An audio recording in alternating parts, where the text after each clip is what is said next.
Hi everyone, welcome back to the channel and welcome to my episode review for... Hi everyone, welcome back to the channel and welcome to my review for episode 10, the series season finale of Star Trek Prodigy. Let's get into it.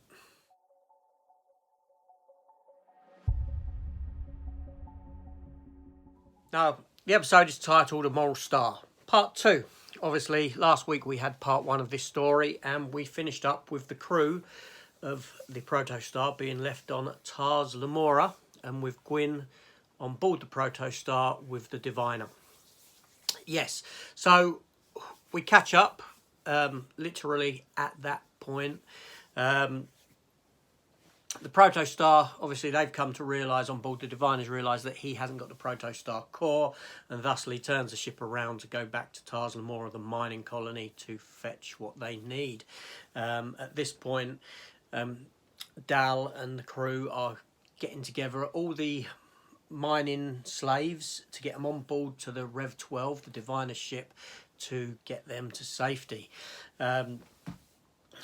Jacob, Rock and Morph have to go off and fix the core for the Rev 12, which they manage to do, but they know that they're on limited time and that the Diviner's coming back because all of his robots have come back online and are attempting to get into the room that they are in. The Dreadnought gets destroyed. Yeah, the robot is sent back down when they arrive, and there's an uprising with the mining colony people, and they manage to destroy the Dreadnought, the Diviner's robot. Pretty easy. It's the little cat character that does it, you know. Now, whilst this is going on, the Diviner does manage to get the core because the Dreadnought has managed to beam him the coordinates of the core, and thusly they're going to head off towards Starfleet. The Diviner with Gwyn and Dark Janeway. Yes, because Janeway got turned into like a dark version of herself. But we come to learn that Janeway was just pretending all along, and she's had upgrades. Gwyn has upgraded her to the point that she can't be hacked, and also she's given her a sort of hard light shell, so to speak, in Red Dwarf terms, a hard light hologram where she can physically touch, and she sort of attacks the Diviner, so to speak. Now, the Diviner lets up some information, big story information at this point, that their planet, Voloncat, was destroyed 50 years in the future. Yes, the Diviner is actually from the future, and this is why he goes on about them not having a planet and any people. But he's at a time where there are people of his, and what's happened is in the past is that after the Federation made first contact with their planet was split into a civil war, and that being people who wanted to join the Federation and people that didn't, and it culminated in the destruction of their race and their people and their planet. So inadvertently Starfleet had caused this to happen, so the Diviner has travelled back in time to prevent this from happening by attacking Starfleet and destroying Starfleet before they can get to his planet. Now, Gwyn doesn't agree with this. She thinks that it's the wrong move, and rightly so, and that they should just go and speak to Starfleet and, do you know what I mean, have that sort of conversation with them. But the Diviner's having none of this, at which point Dow and Zero have managed to get back on board the Protostar. Dow attacks the Diviner, but he gets overcome, and Gwyn goes to protect him, and she gets overcome as well.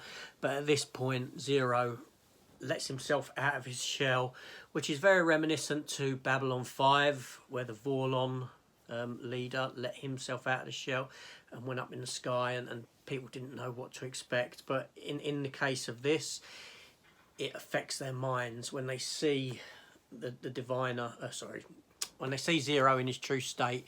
It affects their minds, and it also affects Gwyn, because it's in a scene that's very reminiscent to Raiders of the Lost Ark. You've got Dal holding Gwyn saying, look at me, don't look at the light, don't look at the light. But she gets to see some of the light in the reflection of the Starfleet badge that he is wearing. And thusly this has an effect on her mind as well, and it takes away any memory of the events with the Diviner and all this sort of thing. So a little thing, but Zero blames himself for this, so he feels like he needs to protect her, so to speak.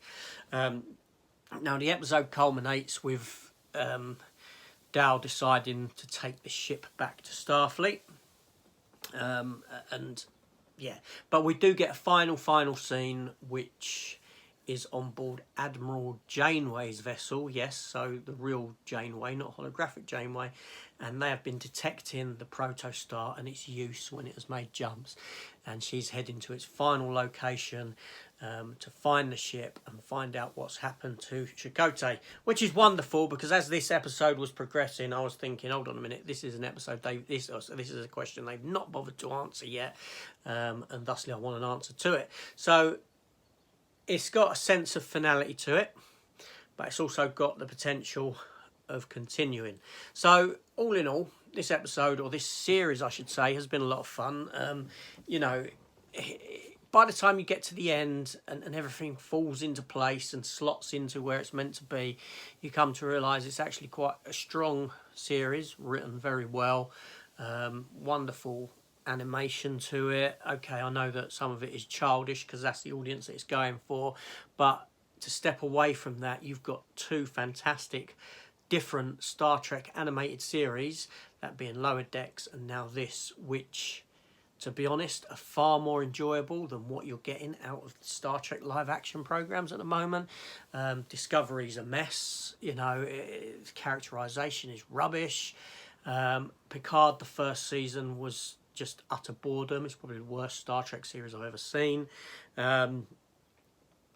I will watch season 2, obviously, in the hopes that it gets somewhat better. With the inclusion of Q, it may do, we'll see.